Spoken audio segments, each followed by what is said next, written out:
25-26 ఆర్థిక సంవత్సరానికి సవరించిన అంచనాల ప్రకారం రెవెన్యూ వ్యయం 2,38,021 కోట్ల రూపాయలు కాగా మూలధన వ్యయం 39,498 కోట్ల రూపాయలు. రెవెన్యూ లోటు సుమారు 41,118 కోట్లు రూపాయలు కాగా ఇదే కాలానికి ద్రవ్య లోటు సుమారు 80,567 కోట్ల రూపాయలుగా ఉంది. ఇవి రాష్ట్ర స్థూల దేశీయోత్పత్తిలో వరుసగా 2.33% మరియు 4.57% ఉన్నాయి. బడ్జెట్ అంచనాలు 26-27 ఆర్థిక సంవత్సరానికి మొత్తం 3,32,205 కోట్ల రూపాయలను ప్రతిపాదిస్తున్నాను. అందులో ఆదాయ వ్యయం 2,56,143 కోట్ల రూపాయలు, మూలధన వ్యయం 53,915 కోట్లుగా అంచనా వేయబడింది. ఆదాయ లోటు సుమారు 22,002 కోట్లు కాగా ఆర్థిక లోటు సుమారు 75,868 కోట్లుగా ఉండవచ్చని అంచనా. ఇవి రాష్ట్ర స్థూల దేశీయోత్పత్తిలో వరుసగా 1.88 మరియు 3.84% ఉండనున్నాయి. ముగింపు. ఈరోజు మనం ఎంచుకున్న మార్గాలే రేపటి మన భవిష్యత్తును నిర్ణయిస్తాయి. ఈ స్ఫూర్తికి ఈ బడ్జెట్ అర్థం పడుతోంది. ఇది కేవలం మన రాష్ట్రాన్ని రేపటి కోసం సిద్ధం చేసేందుకు ఉద్దేశించింది మాత్రమే కాదు, భవిష్యత్ తరానికి మేలు బాటలు పరిచే బడ్జెట్.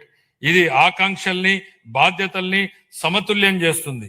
ఈ బడ్జెట్ కేవలం వృద్ధి లెక్కలు చెప్పేది మాత్రమే కాదు, ఇది రాష్ట్ర భవిష్యత్ ఆర్థిక గమనాన్ని లక్ష్యాన్ని బలంగా చాటి చెబుతుంది.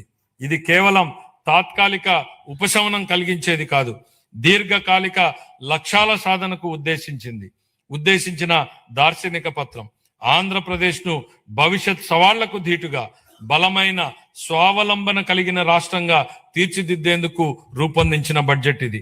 రాష్ట్రం ఇకపై సాగించబోయే ప్రయాణానికి క్రమశిక్షణ, సాహసోపేత నిర్ణయాలు, సమిష్టి కృషి అవసరం.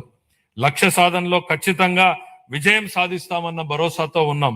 ఎందుకంటే మన కలలను సాకారం చేయడంలో తిరుగులేని నాయకుడు, దార్శనికుడు శ్రీ చంద్రబాబు నాయుడు గారి నాయకత్వం ఉంది.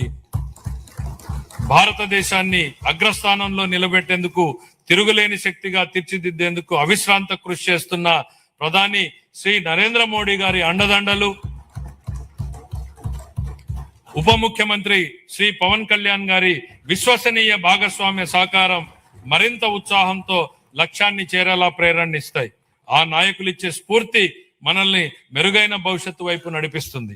ప్రజలు వేసే ప్రతి ఓటులో వారి ఆశలు, ఆకాంక్షలు నిక్షిప్తమై ఉంటాయి. ప్రతి ఓటు వెనుక ప్రజల ఆకాంక్షల్ని మనం నిరంతరం గుర్తుపెట్టుకోవాలి. వాటిని సాకారం చేసేందుకు ప్రతిరోజు, ప్రతి క్షణం మనం కృషి చేయాలి. పరిపాలన అంటే అధికారం చెలాయించడం కాదు, ప్రజలకు సేవ చేయడం. ఈ బడ్జెట్ ను మనం దీని పరిణామాన్ని బట్టి కాకుండా ఎంత నిబద్ధతతో దీన్ని అమలు చేశామన్న దాన్ని బట్టి చూడాలి. దీనిలో చేసిన ప్రకటనల్ని బట్టి కాకుండా అవి ప్రజల జీవితాలపై ఎలాంటి ప్రభావాన్ని చూపాయన్న దాన్ని బట్టి గుర్తుపెట్టుకోవాలి.